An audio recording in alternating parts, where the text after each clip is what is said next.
นกระหน่ำลงมาไม่หยุดเสียงน้ำมันในหัวใจ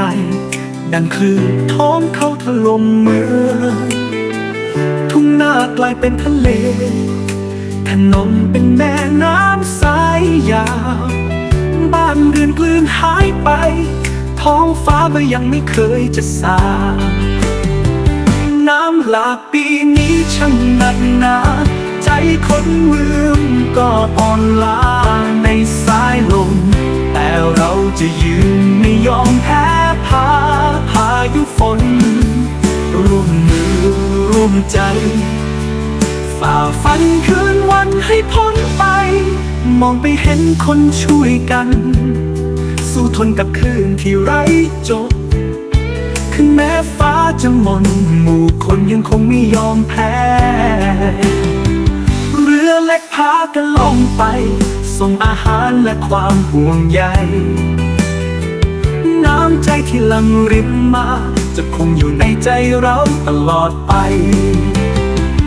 น้ำหลากปีนี้ช่างหนักหนาใจคนเมืองก็อ่อนล้าในสายลมแต่เราจะยืนไม่ยอมแพ้พายุฝนร่วมมือร่วมใจฝ่าฟันคืนวันให้พ้นไปแม้วันหนึ่งฟ้าจะสว่างน้ำจะลดไปแต่ความทรงจำยังตรึงใจ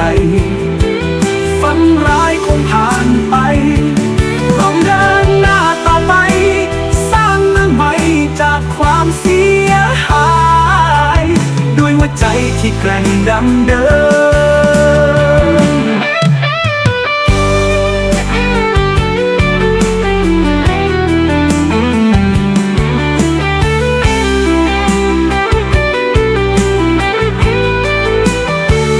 น้ำหลากปีนี้ช่างหนักหนาแต่เราจะยืนไม่ยอมแพ้พายุฝนร่วมมือร่วมใจฝ่าฟันคืนวันให้พ้นไปเมืองเราจะคืนฟื้นกลับสู่วันใหม่แต่ปีน้ำจะท่วมเราไป